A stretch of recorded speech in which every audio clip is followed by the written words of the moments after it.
नमस्कार दोस्तों, welcome back to Motor Defined. मैं हूं आपका होस्ट और दोस्त अरिंदम घोष और आज चैनल पर पहली बार मैं आप लोगों के लिए लेकर हाजिर हूं ride comparison of 2026 TVS Apache RTR 162V single channel ABS model के साथ यहां पर यामाहा FZS वर्जन 4 की।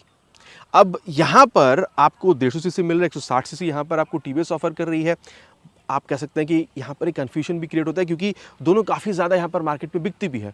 तो यही जो कन्फ्यूजन है कि फिर खरीदना कौन सा सही होगा, इसके बारे में आज बात करेंगे यहाँ पर दोनों ही बाइक में फीचर, स्पेसिफिकेशन, प्राइस हो या माइलेज कितनी डिफरेंट है, कितनी सिमिलर है, राइड कंपैरिजन तो करेंगे ताकि वीडियो के एंड तक आप लोगों को क्लियर आइडिया मिल जाए कि अगर खरीदना है तो आप लोगों के लिए अपाचे खरीदना सही हो सकता है या फिर यहाँ पर FZS मॉडल।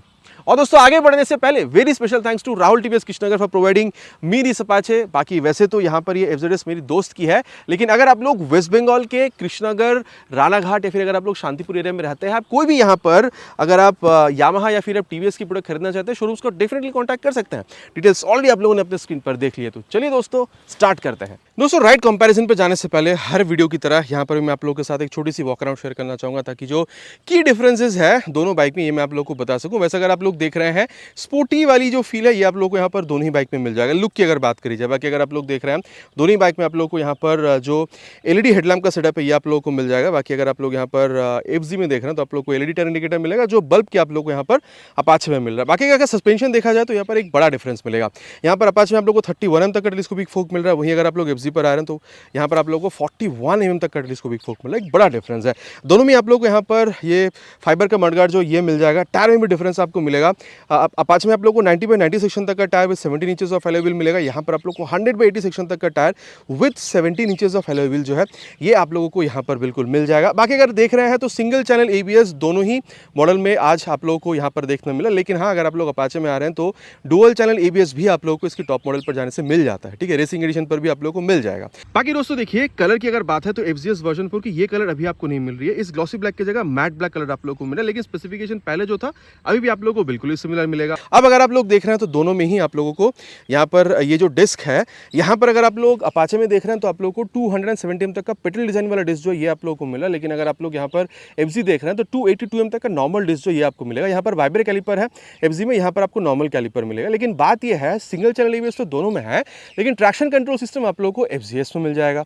ठीक है, वर्जन 4 की मैं यहाँ पर बात कर रहा हूँ। इसके अलावा अगर इंजन के बारे में बात करी जाए तो यहाँ पर अगर आप लोग अपाचे में देख रहे हैं तो 159.7 CC single cylinder SOHC 2 valve air cool फिलेटेड इंजन आप लोगों को यहाँ पर मिल जाएगा 5 स्पीड गियरबॉक्स के साथ 1 डाउन 4 अप। बाकी अगर आप लोग देख रहे हैं तो ये जो इंजन काउल है ये आप लोग को यहाँ पर मिला है 16 PS तक की मैक्स पावर आप लोग को मिल जाएगा 13.85 न्यूटन मीटर मैक्स टॉर्क के साथ। बाकी 3 मोड आप लोग को मिल जाता है, urban, rain and then sport mode में मैक्सिमम पावर टॉर्क मिलता है। अर्बन और रेन मोड में पावर टॉर्क को घटाकर कोशिश करा जाता है कि माइलेज को हल्का सा वहाँ पर बूस्ट दी जा सके। इसके अलावा अगर आप लोग देख रहे हैं तो ग्लाइड थ्रू ट्रैफिक टेक्नोलॉजी आप लोग को मिलता है, जिसके बारे में आगे हम लोग चलते हुए राइड के दौरान बात बिल्कुल करेंगे। अब यहाँ पर मैं अगर आप लोग को इंजन के बारे में बताऊँ अबाउट FZ तो यहाँ पर आप लोगों को 149 CC single cylinder air cool फिलेटेड इंजन आप लोगों को यहाँ पर मिलेगा। पावर आप लोगों को काफ़ी कमी मिल रहा है। जो यहाँ पर 16 PS मिल रहा था यहाँ पर आप लोगों को 12.4 PS मिलेगा। जो यहाँ पर 13.85 न्यूटन मीटर टॉर्क मिल रहा था यहाँ पर आप लोगों को 13.3 न्यूटन मीटर टॉर्क जो है ये आप लोगों को मिलेगा। तो पावर हो चाहे टॉर्क, लेकिन यहाँ पर आप लोगों को चीज़ कमी मिल रहा है। अब ये कितनी आप लोग को इफेक्ट डालती हुई दिखेगी राइड के दौरान, ये हम जब राइड पर जाएंगे तब इसके बारे में बात करेंगे। बाकी क्योंकि यहाँ पर बात इंजन की हो रही है तो चलिए दोनों ही बाइक की यहाँ पर जो एग्जॉस्ट साउंड है ये मैं आपको सुना देता हूँ। और यहाँ पर स्टार्ट में बिल्कुल करना चाहूँगा विद अपाचे 162V।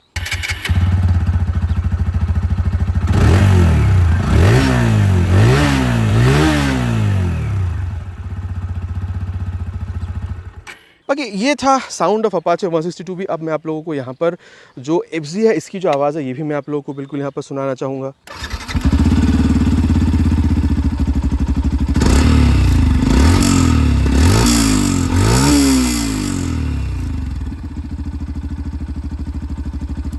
किसकी आवाज़ आप लोगों को यहाँ पर बेहतर लगी है नीचे प्लीज़ कमेंट पर लिखकर बताना नहीं भूलिएगा।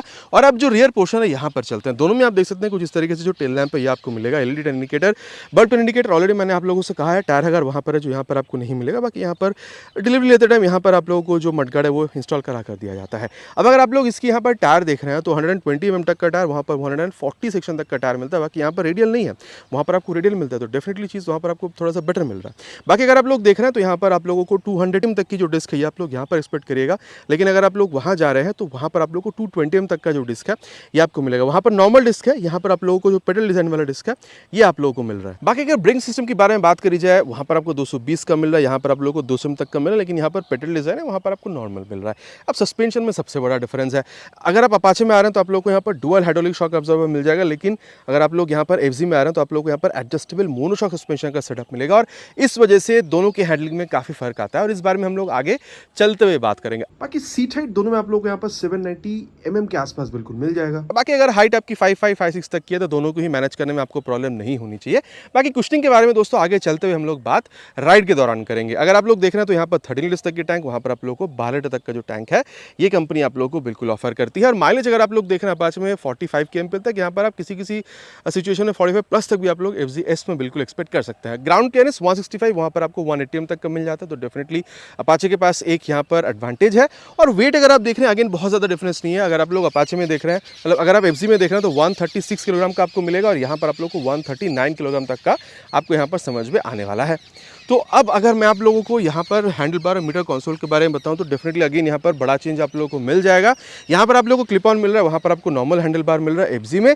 यहाँ पर high beam low beam password के लिए स्विच, ब्लूटूथ एनेबल्ड, टॉगल करने के लिए आई की बटन, टर्न सिग्नल और हॉर्न कुछ इस तरीके से मिलेगा। किल स्विच आप लोगों को मिल रहा है, 3 मोड है, ऑलरेडी मैंने आपको बताया था। टॉगल करने के लिए मोड का बटन, और नीचे इंजन ऑन करने का स्विच, एग्जॉस्ट मैंने आपको ऑलरेडी यहाँ पर सुना दी है।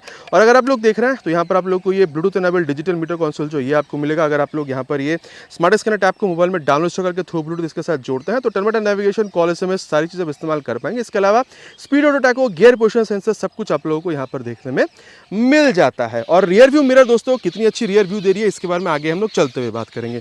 यहाँ पर भी अगर आप लोग देख रहे हैं high beam low beam password के लिए स्विच आपको मिलेगा, टर्न सिग्नल और हॉर्न कुछ इस तरीके से मिलेगा। बाकी हॉर्न शायद यहाँ पर आप लोगों को अपाचे में थोड़ी ज़्यादा लाउड फील हो सकती है। यहाँ पर किल स्विच आपको मिलेगा, और नीचे इंजन ऑन करने का स्विच, एग्जॉस्ट मैंने आप लोग को यहाँ पर भी सुना दी है, और चिड़िया यहाँ पर चहचहाने की आवाज़ आपको सुनाई दे रही है।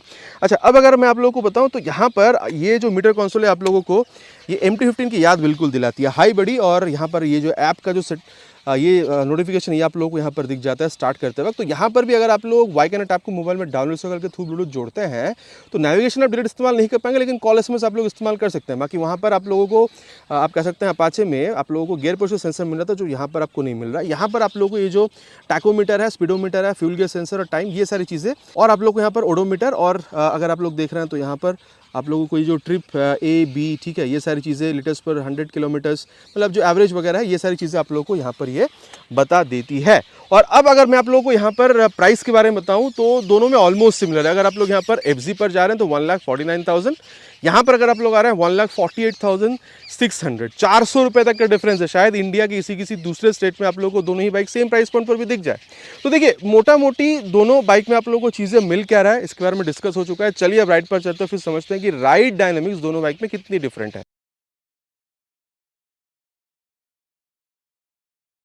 बाकी दोस्तों अब यहाँ पर राइड कंपैरिजन की शुरुआत करेंगे with this 2026 edition of TVS Apache RTR 160 racing edition के साथ। सबसे पहले तो सीट हाइट के बारे में मैं आप लोगों को बताना चाहूँगा। बाकी दोस्तों 790 mm का सीट हाइट जो आप लोगों को मिल रहा है इस वजह से बहुत ज़्यादा ऊंची सीट पर आप बैठे हैं ऐसा आपको फील नहीं हो रहा है। बाकी रियर फिटेड फुट पे गया, क्लिप ऑन हैंडल बार, आपको हल्का सा यहाँ पर झुकना भी हो रहा है, तो डेफिनेटली आप लोगों को यहाँ पर एक स्पोर्टी राइडर पोजीशन जो है वो आप लोगों को यहाँ पर बिल्कुल मिल रहा है। बाकी अगर आप लोग सीट देख रहे हैं तो इट्स क्वाइट कंफर्टेबल, बहुत सारा सॉफ्ट नहीं, थोड़ी सॉफ्टर साइड पर ही मैं कहूँगा, ठीक है। और स्पेस की कमी नहीं है, चाहे आप बैठ रहे हैं फिर पिलियन और सिंगल सीट है तो और ज़्यादा आपको कंफर्टेबल ये फील दिला सकते हैं। अगर आप लोग यहाँ पर आप कह सकते हैं अगर आप पिलियन के साथ भी अगर आप राइड कर रहे हैं तो चलिए अब यहाँ पर स्टार्ट करते हैं। वैसे मैंने ऑलरेडी यहाँ पर स्पोर्ट मोड में डाल ही रखा है इसको। मोड कहाँ से चेंज करेंगे ऑलरेडी मैंने बताया था, यहाँ पर मोड बटन के सहारे। और चलिए अब स्टार्ट करते हैं। ये first gear, second gear, third gear.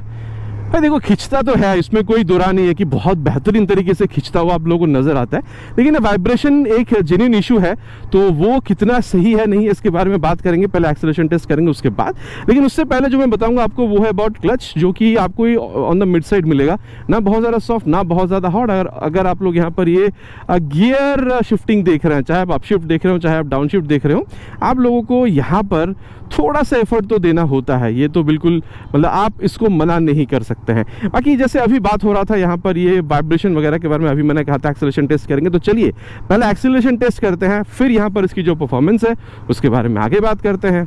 We'll start the acceleration test with 3 horns, already on sport mode.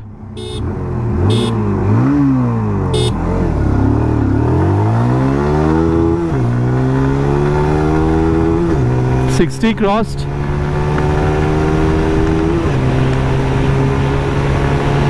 Heading for 100. 100 also crossed. ओहो, क्या एग्जॉस्ट का साउंड है। बाकी देखिए दोस्तों, ये तो कहना पड़ेगा कि एक्सेलरेशन यहाँ पर आप लोगों को तगड़ा मिल जाएगा, इसमें कोई दो राह बिल्कुल भी नहीं है। अब अगर आप यहाँ पर वाइब्रेशन देख रहे हैं, जी हाँ, वो आप लोगों को मिलेगा। जब तक आप 75-80 तक पहुँच रहे हैं, एक विजिबल वाइब्रेशन आप लोगों को आपकी जो फुट पेग्स उस पर मिलेगा। ठीक है, अब ये किसी को पसंद आता है, किसी को नहीं, किसी को सही भी लगता है, किसी को गलत। आपका क्या मानना है इस बार में, आप लोग कमेंट पर लिखकर बिल्कुल बताइएगा। और अगर आप देख रहे हैं स्टेबिलिटी, तो यहाँ पर no problem with stability at all. और वहीं अगर आप लोग यहाँ पर कंफर्टेबल क्रूजिंग स्पीड देख रहे हैं इस तरीके से, कभी अगर आप लोग हाईवे राइड पर निकल जाते हैं, तो वो मैं कहूँगा अराउंड आप कह सकते हैं 75 से 85 के बीच में, 75 to 85 किलोमीटर पर आवर की स्पीड को अब यहाँ पर कंफर्टेबल क्रूजिंग स्पीड के हिसाब से मानकर चल सकते हैं।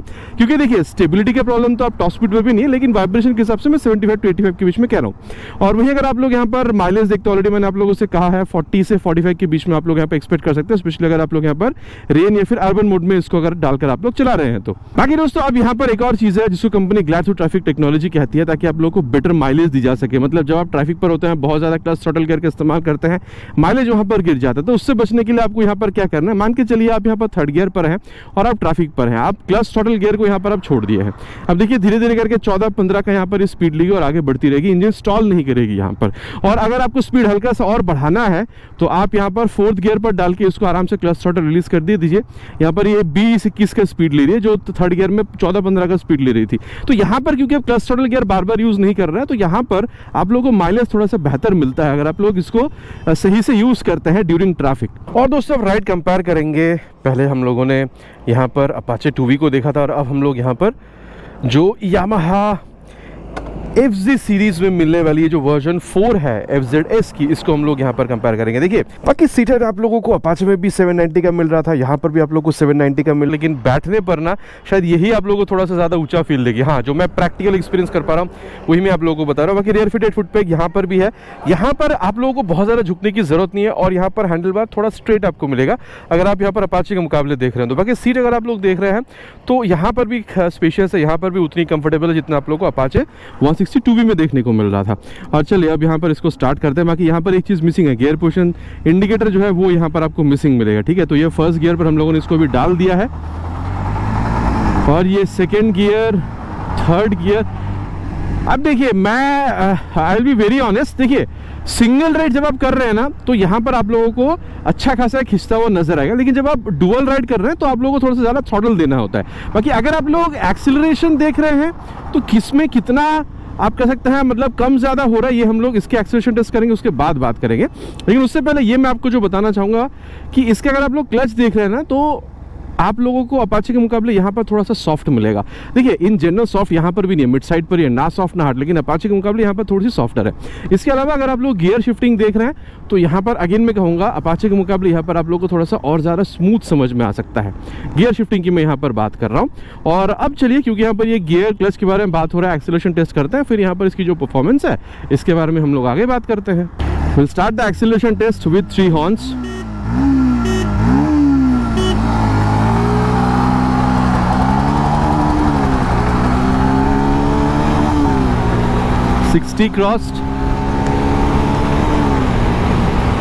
crossed, 80,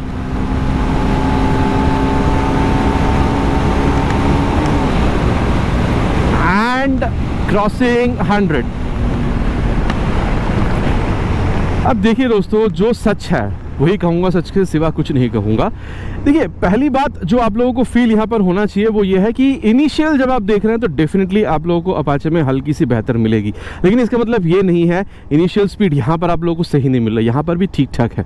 ठीक है, लैग बहुत ज़्यादा फील हो रहा है, बहुत लोग कहते हैं, वैसा वाला नहीं है। ठीक है, स्पेशली अगर आप सिंगल राइड कर रहे हैं फिर तो और बेहतर आप लोगों को यहाँ पर रिस्पॉन्स मिल सकता है। अब अगर मैं आप लोगों को स्टेबिलिटी के बारे में बताऊँ तो मेरे ख्याल से अपाचे बहुत सही है, यहाँ पर आपको थोड़ी सी और बेहतरीन स्टेबिलिटी मेरे हिसाब से आप लोगों को मिलना चाहिए।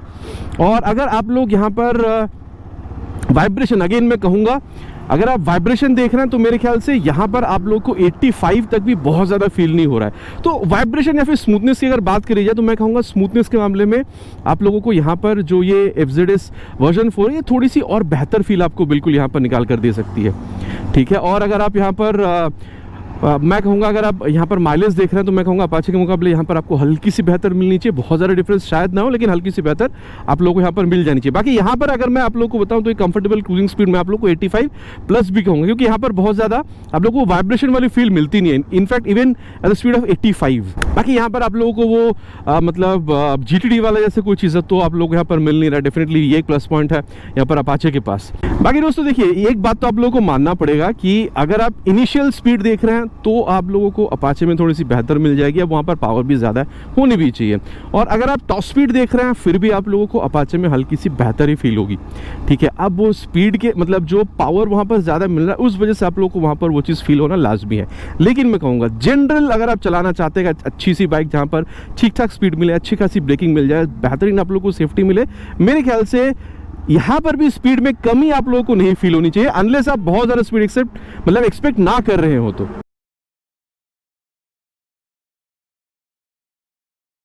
बाकी दोस्तों आप जिस बारे में बात करेंगे वो है इस बाइक की ब्रेकिंग। मोटा मोटा इसको यहाँ पर ले चलेंगे 60 के आसपास और ये 62 पे ले जाके फ्रंट ब्रेक, पीछे देखकर ही ब्रेक किया था, वैसे कोई है नहीं यहाँ पर। तो देखिए मैं कहूँगा फ्रंट पे आप लोग यहाँ पर 270 तक का यहाँ पर जो पेडल डिज़ाइन वाला डिस्क मिल रहा है एकदम लाजवाब बेहतरीन ब्रेकिंग आपको देती है, इसमें कोई दुरा आपको नहीं होनी चाहिए, ठीक है। मतलब ऐसा नहीं है कि एकदम डराकर रोक रही, लेकिन काफ़ी अच्छा खासा आप लोगों को यहाँ पर रोकती हुई नजर आती है। तो फ्रंट ब्रेक में आप लोगों को यहाँ पर कोई शिकायत नहीं होनी चाहिए। बाकी जहाँ तक बात है रियर ब्रेकिंग की तो चलिए पीछे वैसे कोई है नहीं, रियर ब्रेक भी एक बार टेस्ट कर लेते हैं। 57 पे ले जाकर रियर ब्रेक।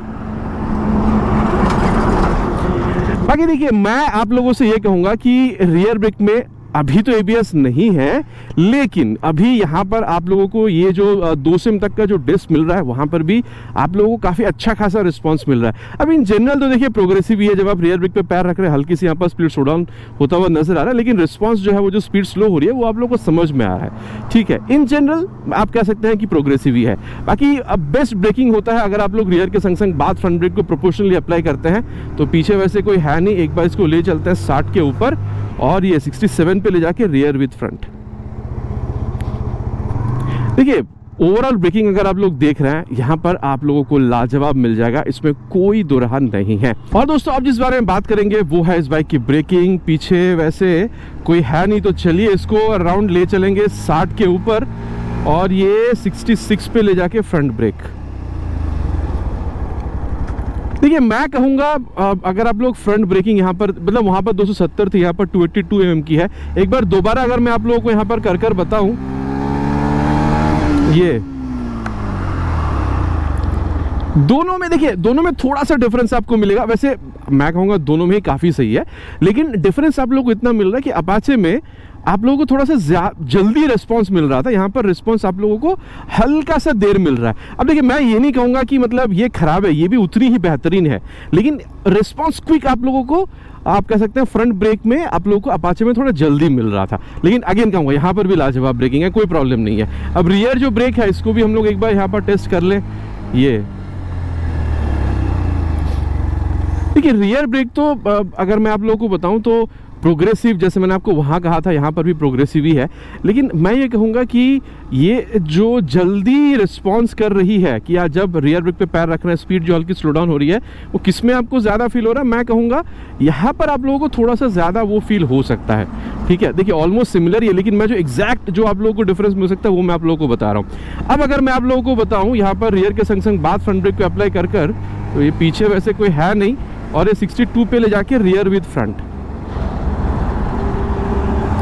तो देखिए फिर मैं अगेन कहूँगा कि अगर आप लोग रियर के संग संग बाद फ्रंट ब्रेक को अप्लाई कर देख रहे हैं ना, तो ऑलमोस्ट सिमिलर ब्रेकिंग ही आप लोगों को मिलेगा। मतलब वहाँ पर 270 की है, यहाँ पर 282 mm की है फ्रंट में, वहाँ पर 136 किलोग्राम की वेट थी, यहाँ पर 136 किलोग्राम की वेट है, वहाँ पर आप लोगों को 139 किलोग्राम के आसपास वेट मिल रहा है। सो वेट में भी डिफरेंस बहुत ज़्यादा नहीं है, ब्रेस्ट की साइड भी बहुत साइज भी बहुत ज़्यादा डिफरेंस नहीं है। और अगर आप चला कर भी देख रहे हैं प्रैक्टिकली तो भी आपको ओवरऑल मैं आपको अगर बताऊँ, मैं आप लोगों को फ्रंट रियर अलग से बता चुका हूँ, ओवरऑल अगर मैं आप लोगों को बताऊँ तो बहुत ज़्यादा डिफरेंस आप लोगों को ब्रेकिंग में अपाचे के मुकाबले यहाँ पर आप लोगों को देखने में मिल रहा है। ऑलमोस्ट सिमिलर ब्रेकिंग ही यहाँ पर भी आप लोगों को समझ में आने वाला है, स्पेशली अगर आप लोग रेयर के संग संग बाद फ्रंट ब्रेक को प्रोपोर्शनली अप्लाई कर देख रहे हैं तो।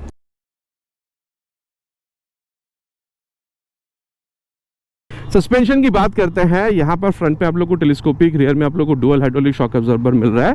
देखिए मैं कहूँगा दोनों सस्पेंशन अगर आप लोग देख रहे हैं सिर्फ से मिड के बीच में ना बहुत ज़्यादा सॉफ्ट है और ना ही आप इसको हार्ड कह सकते हैं। तो देखिए हाई स्पीड, टॉप स्पीड, हल्का फुल्का कॉर्नरिंग आप आराम से कर सकते हैं। इनफैक्ट अगर आप ऐसे रास्तों पर चला जहाँ गड्ढा है, पॉटहोल्स वगैरह है, तो हल्का फुल्का जो है ये एब्जॉर्ब भी कर लेगी। लेकिन तब आपको गड्ढा, ये देखिए जैसे ये थोड़ा ज़्यादा मैं यहाँ पर इसको ले गया, मतलब ऊपर से नीचे थोड़ा ज़्यादा डिस्टेंस था, है ना। बॉर्डर्स जब आप यहाँ पर ये रास्ता, ये देखिए ये जैसे ये, तो इतना अगर आप लोग यहाँ पर गड्ढे पर जाएंगे तब आप लोगों को झटका समझाती है। छोटा मोटा गड्ढा है तो बहुत ज़्यादा आप लोगों को यहाँ पर झटका फील नहीं कराएगी, ठीक है। तो ये था अबाउट सस्पेंशन। बाकी ओवरऑल फील के बारे में अगर मैं आप लोगों को बताऊं तो देखिए रियर व्यू मिरर अच्छा खासा रियर व्यू आप लोगों को यहाँ पर निकाल कर दे देती है। और अगर आप लोग इस तरीके से खेलने की कोशिश कर रहे हैं, वेट जो है ये भी बाइक की आप लोगों को बहुत ज़्यादा यहाँ पर भारी फील नहीं होती है। इनफैक्ट ऑलरेडी मैंने आपको बताया था कि स्टेबिलिटी भी एक्सेलरेशन टेस्ट के दौरान काफ़ी अच्छा खासा मिल जाता है। तो ये जो भारी भी फील नहीं हो रही है, यहाँ पर आप लोगों को यहाँ पर अच्छा खासा स्टेबिलिटी भी मिल रही है। तो ओवरऑल एक अच्छा आप लोगों को यहाँ पर एक हैंडलिंग एक्सपीरियंस बिल्कुल मिल जाता है। देखिए मैं कहूँगा speedo tacho, gear position sensor, Bluetooth connectivity सब कुछ आप लोगों को यहाँ पर मिल ही जा रहा है। मैं तो कहूँगा देखिए डेली राइड के लिए जिस मतलब जो पर्पस सॉल्व करने के लिए डेली राइड की इसको बनाया गया वो तो आप कर ही सकते हैं। लेकिन क्योंकि एक्सीलरेशन अच्छी है, सीट की कंफर्ट सही है, ब्रेकिंग भी अच्छा खासा मिल जाता है, तो मैं कहूँगा कभी अगर आपका यहाँ पर दिल हुआ, आप अगर इस तरीके से हाईवे पर निकल जाना चाहें, इनफैक्ट सिर्फ अकेले निपिलियन के साथ भी तो थोड़ा बहुत हाईवे राइड भी करा जा सकता है। बहुत ज़्यादा प्रॉब्लम आप लोगों को यहाँ पर नहीं होनी चाहिए। अब बात करते हैं अबाउट सस्पेंशन। यहाँ पर आप लोगों को हल्का सा एक डिफरेंस समझ में आ सकता है। मैंने कहा था कि अगर आप लोग देख रहे हैं मतलब अपाचे की अगर बात करी जाए तो वहाँ पर फ्रंट रियर दोनों में आप लोगों को मिड से स्टिफ के बीच में मिल रहा था। यहाँ पर क्या है, पहली बात तो ये कि सस्पेंशन फ्रंट में आप लोगों को थोड़ा सा मोटा मिलेगा, वहाँ पर जो 31 का यहाँ पर 37 mm तक का है। लेकिन हाँ अगर आप लोग देख रहे हैं तो वही बात है, यहाँ पर भी वो मिड साइड पर ही है, ना सॉफ्ट ना हार्ड। लेकिन अगर आप रियर में देख रहे हैं तो डेफिनेटली यहाँ पर आप लोगों को थोड़ा सा हार्ड मिल रहा है सस्पेंशन, रियर सस्पेंशन की अगर बात करी जाए तो। अब देखिए डेफिनेटली अगर आप लोग देख रहे हैं हाई स्पीड, टॉप स्पीड, ठीक है, तो यहाँ पर आप लोगों को सिमिलर मिलेगा। इनफैक्ट जब आप कॉर्नरिंग कर रहे होंगे तो ये थोड़ा सा बेहतर रिस्पॉन्स आप लोगों को मिलेगा because of rear suspension setup. लेकिन जब आप गड्ढों पर जाएंगे तो आप लोगों को देखिए झटका तो आप लोगों को यहाँ पर लगेगा, झटका अपाचे में लग रहा था, लेकिन अपाचे के मुकाबले झटका यहाँ पर आप लोगों को ज़्यादा फील होगा। मतलब गड्ढों पर स्पेशली अगर आप जा रहे हैं तो अपाचे आपको हल्की सी बेटर और कंफर्टेबल फील हो सकती है। और ये आप लोगों को on road performance suspension wise अगर आप लोग देख रहे हैं तो अपाचे के मुकाबले हल्की सी आप लोगों को यहाँ पर बेटर फील दे सकती है। तो ये मैंने आप लोगों को बता दिया। बाकी ओवरऑल फील की अगर बात करी जाए, देखिए रियर व्यू मिरर यहाँ पर भी अच्छा खासा रियर व्यू आप लोगों को बिल्कुल निकाल कर दे रही है। स्पीडो वोडो, ठीक है, ये सारी चीज़ आप लोगों को यहाँ पर मिल जाता है। ब्लूटूथ कनेक्टिविटी है लेकिन नेविगेशन आप इस्तेमाल नहीं कर पाते हैं, जो आप लोग वहाँ पर अपाचे पे कर पा रहे थे। वहाँ पर गियर पोजिशन सेंसर था जो यहाँ पर नहीं है। बाकी ये दो चीज़ अगर मिल जाता तो ये और बेहतरीन हो सकता था।